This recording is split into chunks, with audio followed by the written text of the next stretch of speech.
Hello, I'm Srikanth, an entrepreneur. Do you know that 51% of Indians are self-employed? Let me share the story of the richest entrepreneurial couples in the world, my parents. They earn just 20,000 rupees a year from their small plot of land. Giving birth to a child is the happiest thing for every married couple. At that moment in time, the term, apple of the eye, did not mean much to them. Neither of my parents had ever seen an apple, nor did I have an eye. When I was born without eyes, society saw me as a burden. Some even suggested that I should be smothered. But my parents showered on me immense love and care.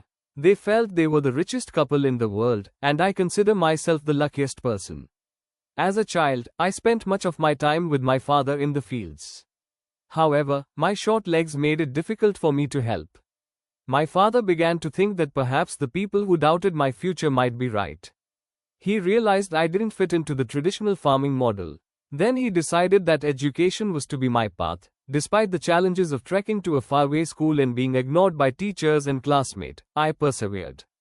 For 2 years, I sat on the last bench, excluded from activities. I then felt like the poorest child in the world, not on account of lack of money, but because of loneliness and isolation.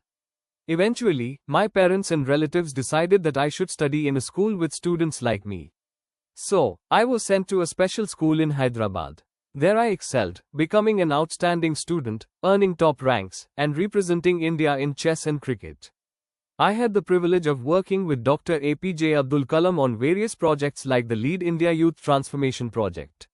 When I completed my 10th grade with over 90% marks, I wanted to study science at the AP State Board.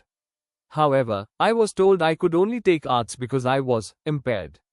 I did not consider myself visually impaired but visually challenged. I was not allowed to pursue my passion due to the perceptions of others. Rather than accept this, I decided to sue the government.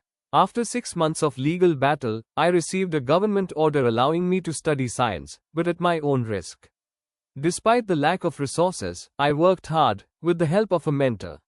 She recorded my textbooks on audio, and I scored 98% in my exams. This proves that anyone, regardless of their impairment or challenges, can achieve great things. However, my journey didn't end there. When it was time to apply to top engineering schools like IIT, I was told that I couldn't sit for the competitive exams because of my blindness. If IIT didn't want me, I decided I didn't want it either. I applied to top schools in the United States and was accepted into MIT, Stanford, Berkeley, and Carnegie Mellon. I chose to attend MIT, becoming the first international blind student in its history. While at MIT, I began to think deeply about my future. Should I just get married, settle down and work in corporate America? No, I wanted to solve the problems I had faced. Why should blind children be made to sit on the last bench? Why should 10% of India's population, who are disabled, be excluded from the economy? These questions led me back to India, where I returned, giving up all the opportunities in corporate America, to build a strong support system for the disabled. We established a platform, Bolla Industries, as an eco-friendly company that manufactures biodegradable paper products and packaging solutions from natural and recycled materials, together with my partner, to find, rehabilitate, nurture, and reintegrate disabled individuals into society, rather than separate them from it. We have supported over 3,000 students in education, vocational rehabilitation, sports, and much more. Our company now employs over 150 disabled individuals. It grosses over $1 million in sales. But we are still at the initial stage of our growth, with much more to do. I want to leave you with 3 lessons. First, show compassion and help others thrive. True wealth doesn't come from money but from the happiness of others. Second, remove loneliness from people's lives, as it is the worst form of poverty.